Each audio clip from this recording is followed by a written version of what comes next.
بسم اللہ الرحمن الرحیم۔ بایو کلچر ہیریٹیج ٹیم میں خوش آمدید۔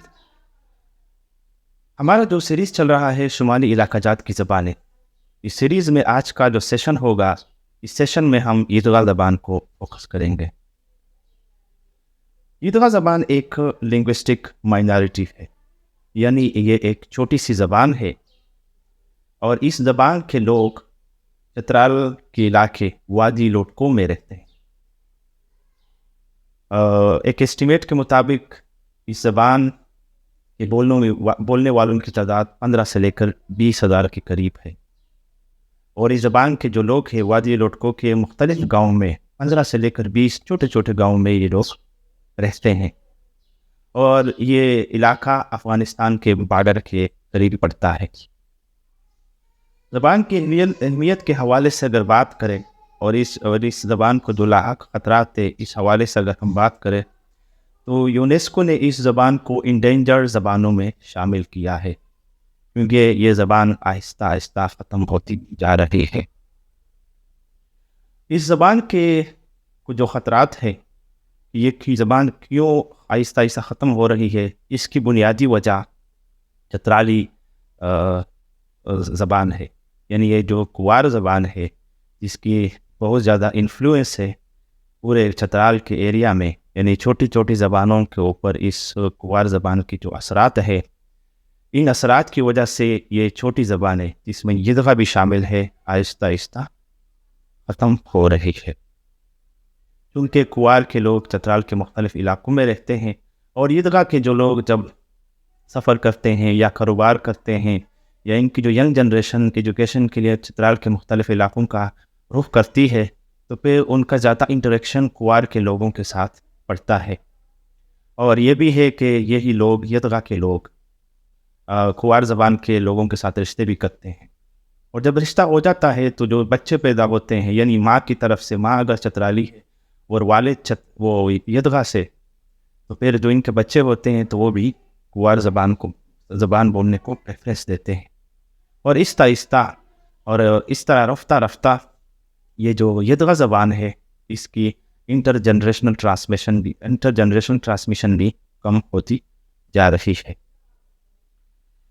یہاں کے جو لوگ ہیں یہ بیسیکلی کاشتکاری کرتے ہیں اور گلا پانی کرتے ہیں، یعنی جانوروں کو رکھتے ہیں، اور مختلف پاسچرز جن کو چراگاہیں بولتے ہیں، یہ لوگ سال کے مختلف سیزن میں ان چراگاہوں کا رخ کرتے ہیں۔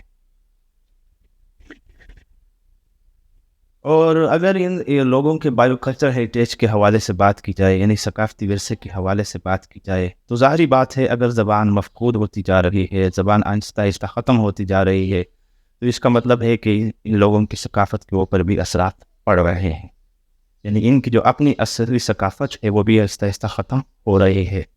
آلریڈی کوار جو ثقافت ہے، یعنی جو ڈومیننٹ چترالی ثقافت ہے، ان کے اثرات تو واضح ہیں، اور جب یہ لنگوسٹک ایروژن یا ثقافت کا جو ثقافت کو جو خطرات ہے، یعنی ثقافت جو آہستہ آہستہ معدوم ہوتی جا رہی ہے یا زبان آہستہ آہستہ معدوم ہوتی جا رہی ہے، تو اس کے ساتھ ساتھ جو ان کا ثقافتی علم ہوتا ہے، جو کہ جن کو کہتے ہیں کہ روایتی علم ہوتا ہے، ماحول کے متعلق، پودوں کے متعلق اور ایگریکلچر کے متعلق، پاسچورلزم کے متعلق، یعنی جتنی بھی معلومات ہوتی ہے یا جو علم ہوتا ہے، اور وہ علم جو لوگوں کا لوکل ماحول، لوکل انوائرمنٹ کے ساتھ جو انٹریکشن کے نتیجے میں بنتا ہے، وہ بھی آہستہ آہستہ ختم ہوتا جا رہا ہے، اور چونکہ یہ ایک انڈینجرڈ لینگویج ہے تو بہت ساری تنظیمیں اس زبان کے لوگوں کے ساتھ کام کرتی ہیں، یعنی زبان کو پروٹیکٹ کرنے کے لیے بہت سی نیشنل اور انٹرنیشنل تنظیمیں یہاں پر کام کر رہی ہیں تاکہ لینگویج کو پروٹیکٹ کیا جا سکے، اور لینگویج کے ساتھ جتنی بھی جڑی ہوئی چیزیں ہیں ان کو بھی پروموٹ کر کے اور تاکہ پروٹیکٹ کریں۔ اور اسی سلسلے میں نے بھی اپنے ریسرچ میں یہ کوشش کی ہے کہ پودوں کے متعلق، یعنی وائلڈ فوڈ پلانٹس کے متعلق، یعنی مقامی جو پودے ہیں ان کے جو نام ہے، اور جو اب میں نے اس بات کو دیکھا ہے، آبزرو کیا ہے جب میں ریسرچ کر رہا تھا، کہ ان کی جو ینگ جنریشن ہے کو اپنی زبان، یعنی اپنی یدغا زبان میں پودوں کے بہت سارے نام تک بھی معلوم نہیں تھے، حالانکہ यदगा के लोगों को या यदगा के जवानों को कुवार ज़बान में उन पौधों के नाम तो मालूम थे, लेकिन अपनी ज़बान में मालूम नहीं थे। तो मैंने ये एक कोशिश की है, रिसर्च किया है कि उन पौधों के नाम मैं आज रिकॉर्ड पर ले आऊँ और उनको उनका तलफ़ुज़ अदा करके, ताकि ये हमारे पास सेव हो सके, वरना ये चीज़ें बहुत जल्द ही ख़त्म हो जाएंगी। तो ये मेरा एक कंट्रीब्यूशन होगा। तो अभी मैं नाम लेने लगा हूँ, क्योंकि पौधों की लिस्ट बहुत ज़्यादा है, 70-80 के करीब पौधे हैं। लेकिन हम इस यदगा के जो सेशन है, हम इसको 2 हिस्सों में तकसीम करेंगे। दूसरे हिस्से में फिर जो बकाया रह जाएंगे उनके ऊपर बात करेंगे। आज हम आधा वो ले लेंगे, आधा हिस्सा उन पौधों के नामों का, और बाकी जो रह जाएगा वो अगले एपिसोड में हम फिर रिकॉर्ड कर देंगे। तो यहाँ पर मैं और साथ साथ मैं कोशिश करूँगा कि चूँकि कुवार ज़बान जो है उनका ज़्यादा इंटरेक्शन है, उनकी ज़्यादा लिंक्स है, तो यही नाम जो यदगा के नाम है उनको कुवार के नाम के साथ भी कंपेयर कर ले, ताकि आसानी हो समझने में और पौधों को पहचानने में। तो पहला जो पौधा है वो है लाथिर, जिसको कुवार ज़बान में लाथुक कहा जाता है। ये पहाड़ी प्याज है जिसको लोग मुख्तलिफ तरीक़ों से इस्तेमाल करते हैं। और इसके आगे मैंने यूजेस भी लिखे हैं, लेकिन ये एपिसोड बहुत लंबा हो जाएगा, इसलिए सिर्फ आज नाम ले रहा हूँ, क्योंकि ज़बान को जो ख़तरात लाहक हैं, और इस वजह से कि सबसे पहले हमें इस बात पे सोचना है कि कैसे इनकी जो लिंग्विस्टिक टर्म्स है, जो मुख्तलिफ टर्म्स है माहौल के साथ रिलेटेड या पौधों के साथ रिलेटेड, उनको हम कैसे बचा सकते हैं। फिर दूसरा है जो यदगा ज़बान में है, ये भी एक पहाड़ी किस्म की एक प्याज है, जिसको बलख्शा बोलते हैं, और कुवार ज़बान में इसको कील कसो बोलते हैं या ज़ूम शहो बोलते हैं। और एक और पौधा है जिसको यदगा के लोग खुलदोर बोलते हैं, खुलदोर, और कुवार ज़बान यानी चतराली लोग जो है उसको खुरदोल बोलते हैं, यानी सिमिलरिटीज़ हैं। और एक और पौधा है जिसको ये लोग सोग मनो बोलते हैं, सोग मनो। और इसके बाद फिर हमारे पास आज़ीतो है, आज़ीतो को कुवार ज़बान में चोविंज बोलते हैं, चोविंज। फिर है हमारे पास ज़ीरो, जो कुवार ज़बान के लोग इसको हुजूज बोलते हैं, हुजूज को ये यदगा के लोग ज़ीरो बोलते हैं, ज़ीरो। फिर हमारे पास है जो यदगा के लोग बिंजो बोलते हैं, बिंजो, कुवार भी बिंजो बोलते हैं। अब चूँकि ज़्यादा इंटरेक्शन रहा है इन लोगों के दरमियान, तो अब इस बात को मालूम नहीं किया जा सकता कि ये लफ्ज़ जो है ये यदगा का लफ्ज़ है या कुवार का है। लेकिन चूँकि और इलाकों में, इस इलाके से यानी और इलाकों में, चतराल के बाकी इलाकों में भी इसको बिंजो कहा जाता है, तो इसका मतलब है ये कुवार ज़बान का लफ्ज़ है और यदगा के लोगों ने इस लफ्ज़ को अडॉप्ट किया है। फिर हमारे पास है शेगी को, जिसको कुवार ज़बान में बोलते हैं कुंडाख।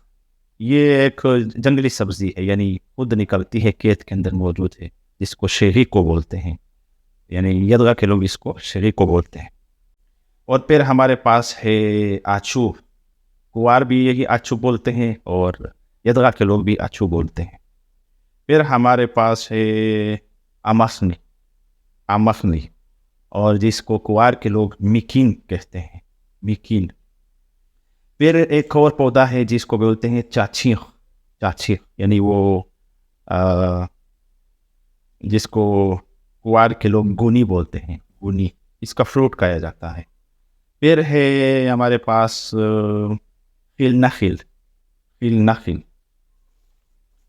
को कुवार ज़बान में, यहाँ पे मैंने उनका नाम नहीं लिखा, लिहाजा आप फिल में नहीं बता सकता कि फिल को कुवार ज़बान में क्या कहा जाता है। या हो सकता है कि चूँकि जहाज़ से हमने तो रैंडम इंटरव्यू किए थे, अब हो सकता है कि दोनों ज़बानों के लोग इसको इस्तेमाल और एक ही नाम इस्तेमाल करते हो, लेकिन यहाँ मेरे रिकॉर्ड में नहीं है।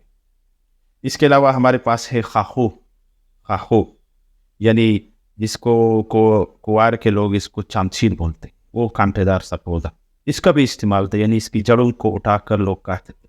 पुराने ज़माने में, यानी जब ये ज़मीन से पहले निकलता है तो इसका जड़ बहुत ही मीठा होता है, लोग निकाल कर फिर इसको चूसते थे। फिर है हमारे पास सूजियो। सूजियो सूजियो मतलब है सिंजोर, यानी कुवार ज़बान में इसको सिंजोर कहा जाता है। फिर हमारे पास है शई। शई भी एक सब्जी है, यानी जब बर्फ़ पिघलता है तो शई निकलता है। ये चतराल में, ये जो चतराल के जो बालाई इलाके हैं यहाँ पर ये बहुत ज़्यादा पाया जाता है और इसकी सब्ज़ी बनाई जाती है। और ये ख्याल किया जाता है कि इसकी सब्ज़ी कब्ज़ के लिए और गैस्ट्रिक और डाइजेशन के लिए बहुत ज़्यादा मुफीद है, यानी गैस्ट्रिक प्रॉब्लम्स के लिए। फिर हमारे पास है रीऊ। रीऊ और ग़ालिबन इसको राव कहा जाता है। यहाँ पर जब हम कुवार ज़बानों के लोगों के साथ हमने इंटरव्यू लिया था, यानी जब उनको हमने इंटरव्यू किया था तो वो कैलाश वादी में थे, और ये यदगा के जो लोग थे वहाँ हमने आगे wadi.co में इंटरव्यू किए थे। लिहाजा ये फ़र्क हो सकता है कि हमसे ये मिसिंग हो, लेकिन चूँकि इलाके का फ़र्क है और उस इलाके जिस इलाके में हमने इंटरव्यू किया था कुवार का, हो सकता है ये पौधा वहाँ पर मौजूद ना हो, इसलिए उनके जहन में न आया हो, लेकिन मैंने लिटरेचर में देखा है इसको राव कहा जाता है। फिर हमारे पास है जो यदगा ने रिपोर्ट किया है क्रोशक या क्रूशो। क्रोशक या क्रूशो, तो इसके पत्तों को जो है पहले लोग इकट्ठा करते थे और इससे चाय बनाते, ये भी मौजूद है। माउंटेन पास्चर्स जो है, जो चरागाह है, ऊपर जो चरागाह है चतराल में, यहाँ पे पाया जाता है। फिर हमारे पास जो है वो है टार पाराटोंग। टार पाराटोंग यदगा ज़बान का लफ्ज़ है। इसके फ्रूट से और उनके पत्ते से को चाय के तौर पर इस्तेमाल करते थे, यानी चाय बनाते थे इनके फ्रूट्स और इनके पत्तों से पुराने वक्तों में। फिर हमारे पास है शिरविश्त। शिरविश्त का भी चाय बनता था। ये जो सफ़ेद टाइप फूल है जिसके अंदर, जिसका जो दरमियानी हिस्सा जर्द किस्म का है, शिरविश्त बहुत ज़्यादा है। और हमारे पास है बारगिक पोला, खेतों में पाया जाता है, छोटे बच्चे इसको खाते हैं। इसके बाद हमारे पास है इरगोहो। इरगोहो इसको पकाया जाता है, आप जानते होंगे, यानी इसको मोशिच बोलते हैं। मोशिच कुवार ज़बान में इसको मोशिच कहा जाता है। फिर हमारे पास है वालना, यानी ये जो जंगली पुदीना है जिसको कुवार ज़बान में इसको भैन कहा जाता है, बैन बैन। और फिर हमारे पास एक और पौधा है, बल्कि पौधा नहीं, वो कुम्बी जो है मशरूम, उसको गोशा बोलते हैं। और कुवार के लोग जो है इसको शूठी भी बोलते हैं और कोसी भी बोलते हैं। और फिर हमारे पास से एक और पौधा है जिसको तिरगे बोलते हैं, तिरगे, और इसको कुवार ज़बान में छिलाउर कहा जाता है। तो आज मैंने सिर्फ ये नाम लिए हैं ताकि आप लोगों को ये अंदाज़ा हो कि बाहर के लोग आकर कितनी मेहनत के साथ आपके जो पौधों के नाम है या पौधों के साथ जो जुड़ा हुआ इल्म है उसको रिकॉर्ड करने में कितनी मेहनत करते हैं, कितनी मुशक्क़त करते हैं, पैसा सर्व करते हैं। और इस सारे जो नॉलेज है इसको मैंने पब्लिश भी किया है, और मेरे थीसिस यानी डॉक्टरल जो थीसिस था, मेरा जो डॉक्टरेट का मुकाला था, इसके अंदर मैंने दर्ज की है। और वो जो मुकाला है वो मैंने सबमिट किया है इटली में, और फ्लोरेंस की मशहूर लाइब्रेरी है वहाँ पर हमने ये सबमिट किया है, और वहाँ पर वो ये चीज़ें महफूज की गई है। लिहाजा यहाँ के जो रहने वाले लोग, स्पेशली यंगर जनरेशन, उनकी तवज्जो के लिए कि देखिए आप अपनी सकाफ़त को समझे, सकाफ़त की अहमियत को समझे, अपने माहौल के साथ अटैच रहे। आप बेशक तालीम हासिल करें, तालीम हासिल का मकसद ये नहीं है कि आप अपने माहौल से डिटैच हो जाएं। आप चीज़ों को समझें। एजुकेशन का मतलब है कि आप लाइफ गुजारने के लिए, लाइफ को अच्छे तरीके से गुजारने के सलीके सीखें और तरीके सीखें। इसका मतलब ये नहीं कि आप मकामी चीज़ों को, मकामी जो आपके नेचुरल रिसोर्सेज है, इनकी अहमियत से भी आपको, इनकी अहमियत का अंदाज़ा भी आपको ना हो। लिहाजा मैं यहाँ पर इख्तिताम कर रहा हूँ, और ये पहला सेशन है। दूसरे सेशन में इंशाल्लाह जो चीज़ें, जो पौधों के नाम रह गए, उनके ऊपर हम डिस्कशन करेंगे। तो आज के लिए बस इतना ही काफ़ी है। अस्सलामु अलैकुम व रहमतुल्लाहि व बरकातहू।